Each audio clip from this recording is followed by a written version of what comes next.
So we end up going out to a steakhouse, right? So Nia's like, I don't want a steak, but I'd like some steak. Are you going to order a steak?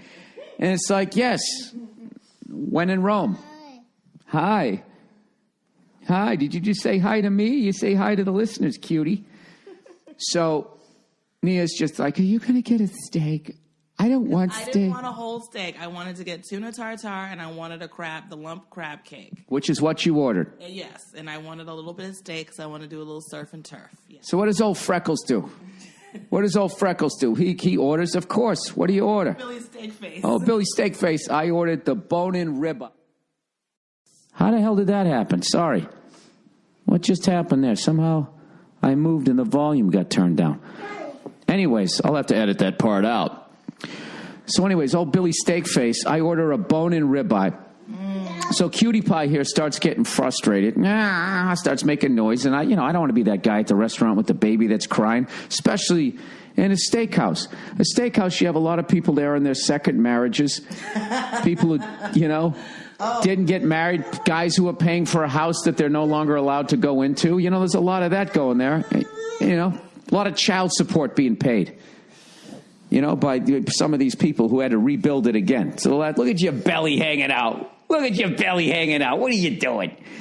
So my daughter was getting frustrated. So I started, walking her around the restaurant and everything like that. Being the amazing father that I am, right? Yeah. Running around. She's so short. I got to bend at that angle that it's like killing my back. But I stuck it out. I did it for you. I did it for all those divorcees in there, right? All those people paying child support. Even the women there. Women are starting to pay child support, too. Oh, my God. You haven't seen that? You haven't read that in Cosmo? Cosmo, Bill? Cosmo, yeah. Cosmo. Yeah. Just finish the story. Bill. And they're complaining now, which I love. I love this whole equal pay, because you wait till enough women have to start paying child support, and you watch those divorce laws change like that. So anyways, while I'm being the amazing father that I am, obviously this is my version of the story. My steak arrives. So Nia goes to cut off her portion of the steak, and basically what she does is she cuts the thing like lengthwise, right along, like an inch away from the bone. And she takes all the meat along the bone and then gives me the rest of it. And for those of you who aren't meat eaters, all you vegetarians out there, the most flavorful part of a bone-in ribeye, the reason is all along the bone. And she took the best meat. And I was so upset with her. I told her that she needed to go to Ancestry.com because that was some northern white European shit. What you just did there. Hi. I took the, I did. That's my favorite part, is the bone. Okay. All right, guys, if you ever want to know, if you want to know what it's like to be a husband and a father, that's what it is. Oh, come on. She makes the baby. She goes through all of that. She goes through 9 months of hell. 10 months of hell. Actually, there's the middle 3. That's like the summer vacation. But whatever. We'll say 10 months of hell. And you know what? And then as a guy, you pay for it for the rest of the relationship. She gets it all back with little shady cuts of bone-in ribeye. I couldn't believe that. Hi, cutie. Look at the way she's smiling at you. Huh? She is in love with you. Yeah, well, you know what? And I'll be in love with her till the day she takes the good part of my Cheerios. All right. Hi. Hi. How are you, cutie? All right. Daddy has to talk filthy so I can still buy you diapers. That's how it works. I'm sorry. I'm too far down this road to pretend that you have a respectable dad. Yeah, I was in Costa Rica, and fortunately we didn't have those, but we wanted to rough it. My wife was just like, yeah, listen, I just want to go out in the middle. We fucking slept under a mosquito net, dude. Where? In the jungle? Dude, we would put it this way. We did a zip line tour through the northern part of the rainforest. That's awesome. Yeah, we were right there. So we're staying under this fucking mosquito net, and we have like United States of America bug spray in like the rainforest, and they're just laughing at the shit. It's like it's like I'm shooting a pellet gun and the guy's got a 44. Dude, it was like I might as well put A1 on me. Dude, I had welts all up and down, and they were biting the shit out of us. And I remember like the second day, these fucking army ants just took over our fucking little I don't even know what you'd call it. There was like these expatriates had a fucking literally this giant tree fort that they lived in, and then they had these little bungalows that you had to walk up a ladder to get into, and these fucking things just took over the place. And the guys like came walking. I go, yeah, I came out. There was like a fucking 1,000 ants in there. Like they were all in single file. And he just came watching. He goes, yeah, those are the army ants. He goes, yeah, you just can't do anything about it. We're standing there looking at him. And I got like these flip-flops on. And he goes, you can't do anything about them. You just got to let them pass through. It'll take a couple of hours. And he goes, watch out, though. They bite. And right as he said that, one of them fucking bit me. And I was just like, dude, you got to be fucking kidding me. So they had a monkey. They had a spider monkey. And, a pet? Yep. Not really a pet. I mean, not a pet by its choice. But he hung out. They had it. No, they had it as a pet by their choice. The monkey was a prisoner. Oh. So he's in a cage. So I went over there and it's done. No, it's sitting on top of like looks like a birdhouse. So like an asshole, I walk over to this fucking thing, like giving it food and everything, and it fucking jumps on me.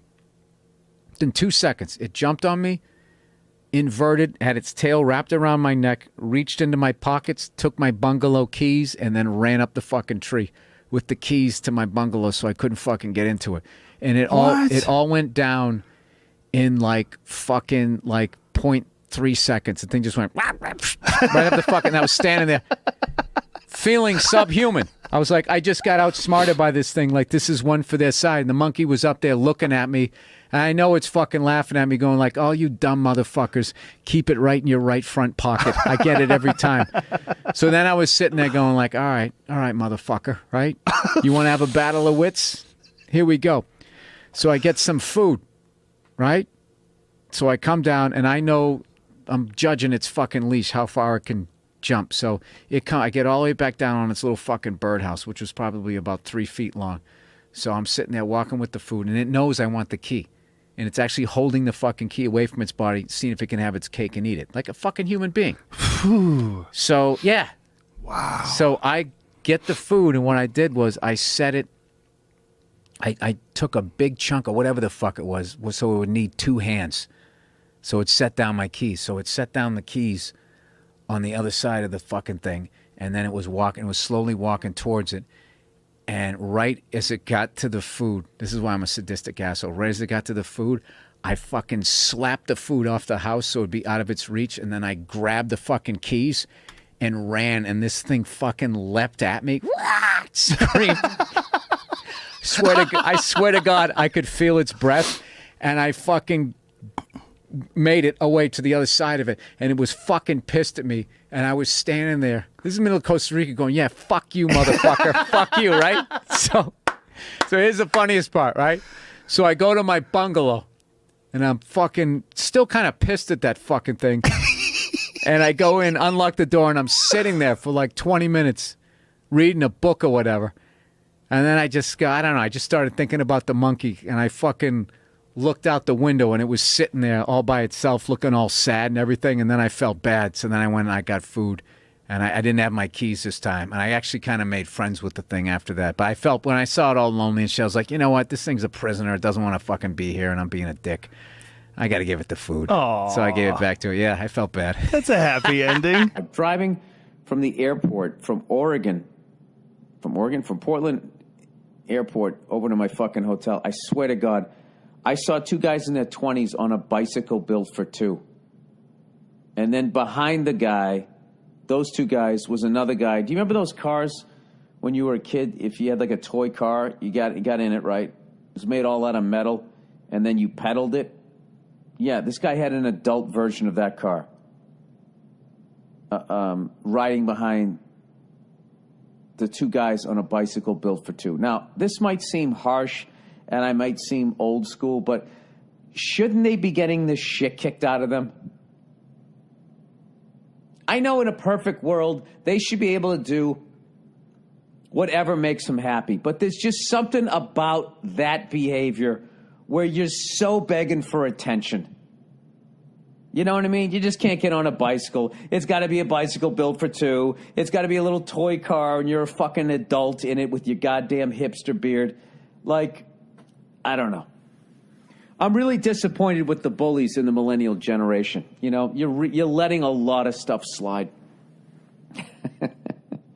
Is he advocating bullying? Something.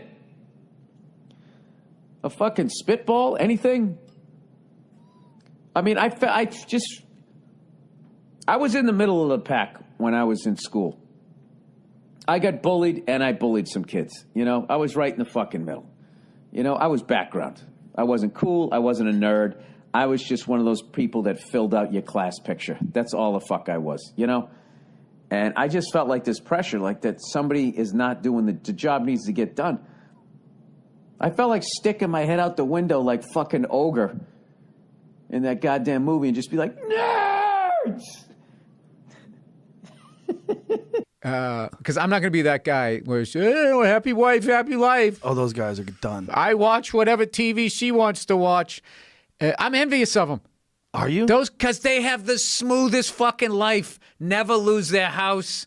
They're just like this. They're like a fucking, you know, those big doorman buildings where I got a package for you, Mr. Rogan. Like you become that in the relationship. You should just wear like the bell cap and something like that. You know what I mean? Yes. Those lifer doormen. Yeah. They're like in a union. Neutered. Yeah. I'm not saying there's anything wrong with being a doorman before everybody in a fucking uniform gives me shit. Yeah, they're like, you become like that in the thing. But no, we came back and last night, you know, before we went to bed, my wife was like glowing. She was like, I had the best time. And we barely did anything. We just fucking hung out laughing, you know.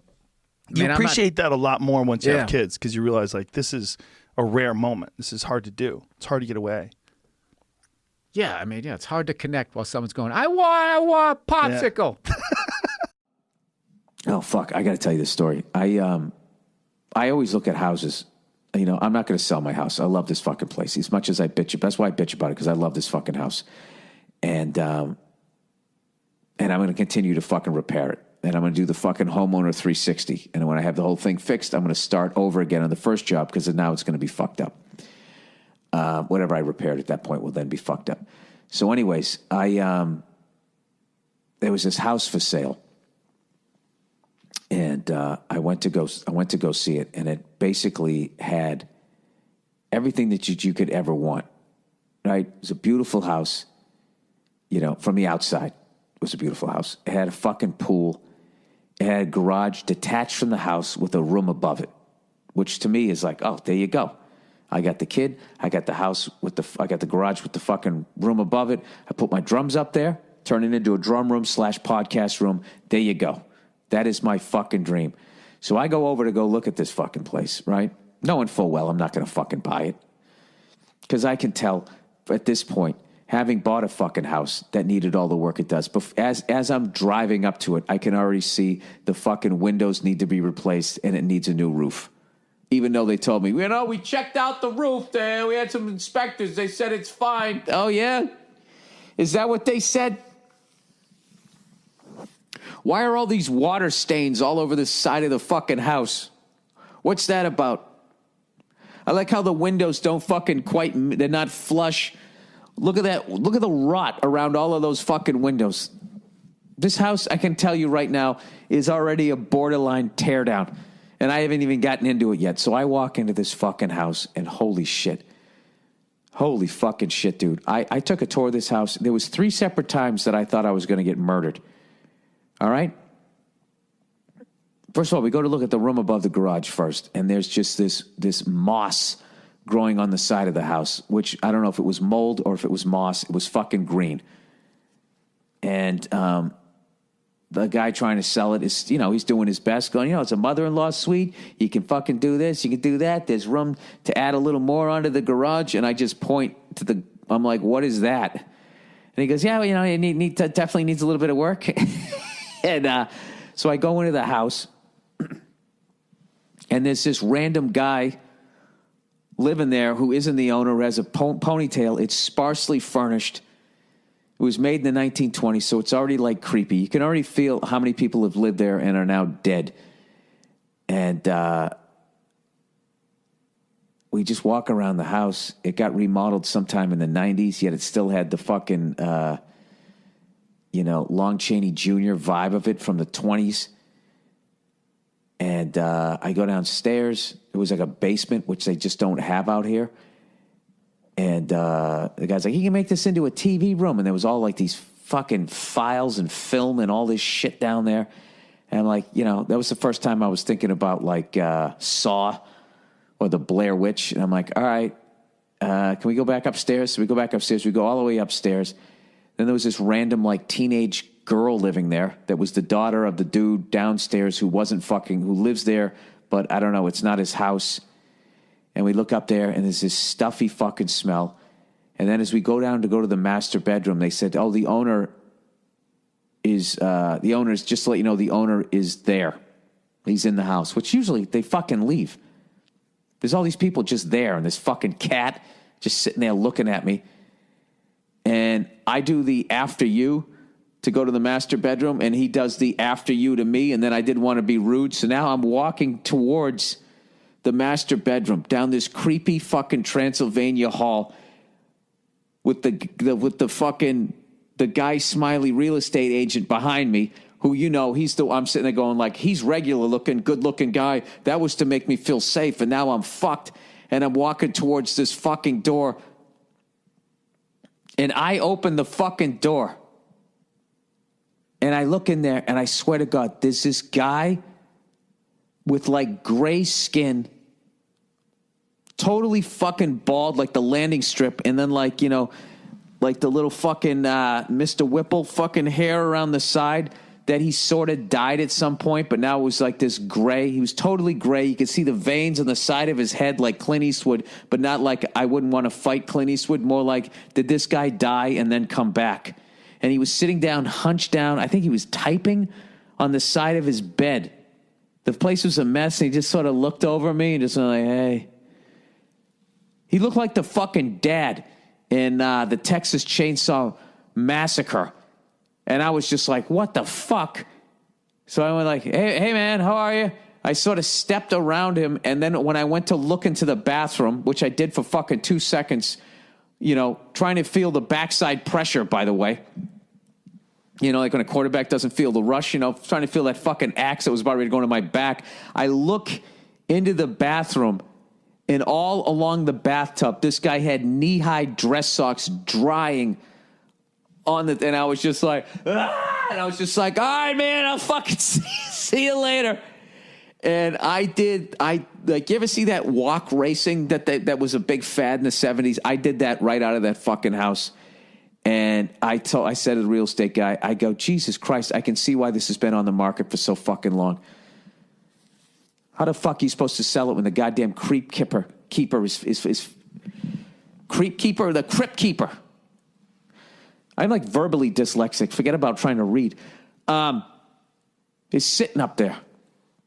I didn't dare look. You know, when I was standing there and I said all this shit, I know those old houses, you can hear everything when you're outside. I was standing right underneath the fucking bedroom window, and I didn't dare look up there because I had a feeling he was going to be standing in the window staring at me, and I was going to have fucking nightmares. And I fucking left. I left. And I have this creepy fucking feeling that because I went into that house, I got exposed to something. And at some point today, my home phone, which I never use, so it never fucking rings, is going to ring, and I'm going to pick it up, and it's going to be that guy's voice going, 7 days. And then I got to somehow expose somebody I know to it so I don't fucking die. Having said that, it was a great house that had a lot of potential. Oh, my God.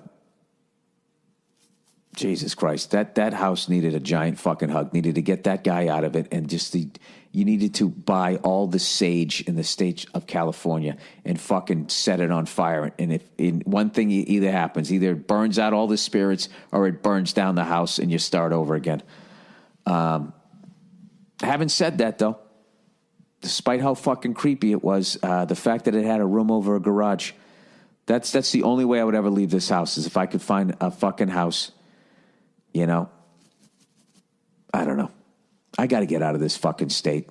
I got to get out of this fucking city. It's so fucking stupid. Every fucking house, I don't care how nice it is, you can literally stick your hand out the window, and before your hand completely extends, you can touch your neighbor's house. It's unbelievable. It's like, where the fuck do you have to go?